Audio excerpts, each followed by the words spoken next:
Jalan terjal menghadang koalisi ini terancam ambyar sebelum terwujud. Karena ada regulasi ambang batas PT 20% agar mampu mengusung pasangan capres dan cawapres sendiri, mayoritas partai politik harus mencari mitra agar bisa mewujudkan koalisi. Kecuali PDI Perjuangan, semua partai politik wajib membentuk koalisi demi bisa mengajukan pasangan capres dan cawapres. PDI Perjuangan pun walaupun mampu sendirian mengusung capres dan cawapres, tapi tetap akan membentuk koalisi. Di antara sekian banyak koalisi dan calon koalisi, ada sekumpulan partai yang sudah lama diisukan akan membentuk koalisi.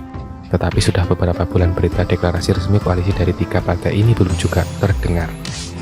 Seperti biasa dalam politik, elit partai politik seringkali mengatakan jika koalisi mereka dilandasi kepentingan masyarakat dan kepentingan nasional. Padahal, pada kenyataannya, tidak lepas dari pembagian kekuasaan alias perebutan jabatan. Koalisi Pilpres 2024 yang sedang dibangun oleh Partai Nasdem, Partai Demokrat, dan Partai Keadilan Sejahtera rupanya berjalan sangat alot.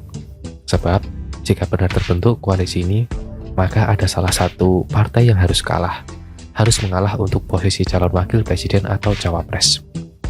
Untuk diketahui, Partai Nasdem telah lebih dulu mendeklarasikan mantan Gubernur DKI Jakarta Anies Baswedan sebagai capres 2024. Adapun Partai Demokrat dan PKS sama-sama menyodorkan satu nama untuk menjadi pendamping Anies. Demokrat menawarkan Agus Harimurti Yudhoyono, sedangkan PKS menyodorkan mantan Gubernur Jawa Barat Ahmad Heriawan. Tampaknya kompromi agak sulit dicapai karena salah satu partai harus dikalahkan untuk posisi cawapres.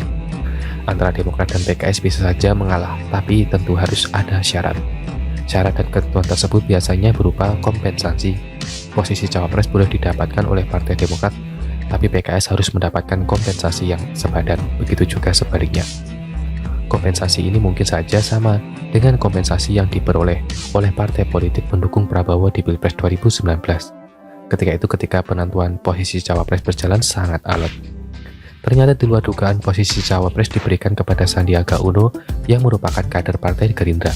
Berarti posisi capres dan cawapres semuanya dari Partai Gerindra.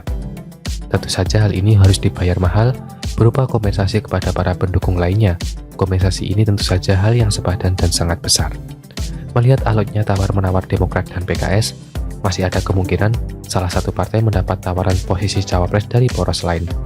Peluang yang cukup terbuka adalah PKS merapat ke Koalisi Indonesia Bersatu atau KIB, sedangkan Demokrat merapat ke Partai Gerindra untuk mendapat posisi cawapres bagi AHY. Atau kemungkinan ekstrimnya, PKS bisa masuk menggantikan Nasdem dalam formasi koalisi pemerintah. Jika ini terjadi, koalisi antar Nasdem, Demokrat, dan PKS akan ambyar sebelum terwujud.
Jalan terjal menghadang koalisi ini terancam ambyar sebelum terwujud.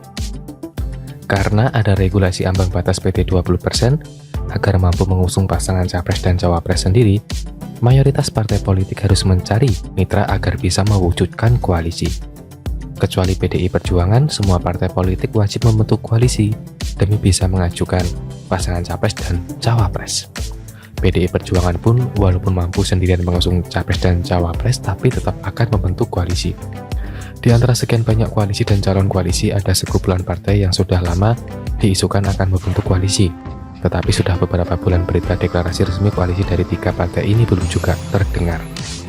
Seperti biasa dalam politik, elit partai politik seringkali mengatakan jika koalisi mereka dilandasi kepentingan masyarakat dan kepentingan nasional. Padahal, pada kenyataannya, tidak lepas dari pembagian kekuasaan alias perebutan jabatan.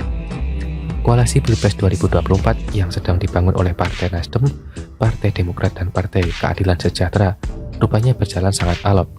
Sebab, jika benar terbentuk koalisi ini, maka ada salah satu partai yang harus mengalah untuk posisi calon wakil presiden atau cawapres.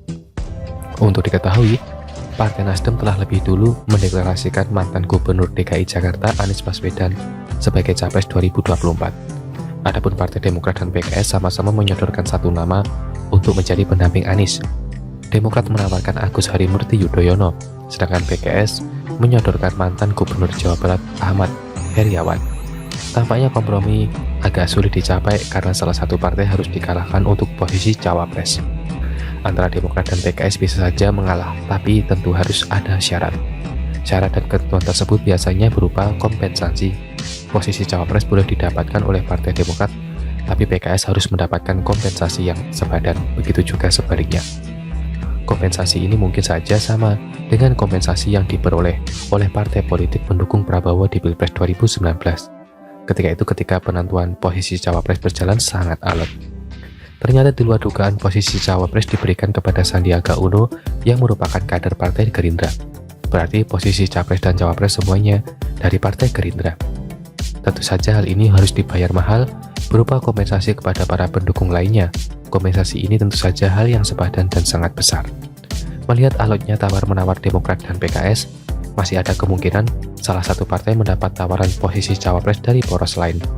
Peluang yang cukup terbuka adalah PKS merapat ke Koalisi Indonesia Bersatu atau KIB, sedangkan Demokrat merapat ke Partai Gerindra untuk mendapat posisi cawapres bagi AHY. Atau kemungkinan ekstrimnya, PKS bisa masuk menggantikan Nasdem dalam formasi koalisi pemerintah.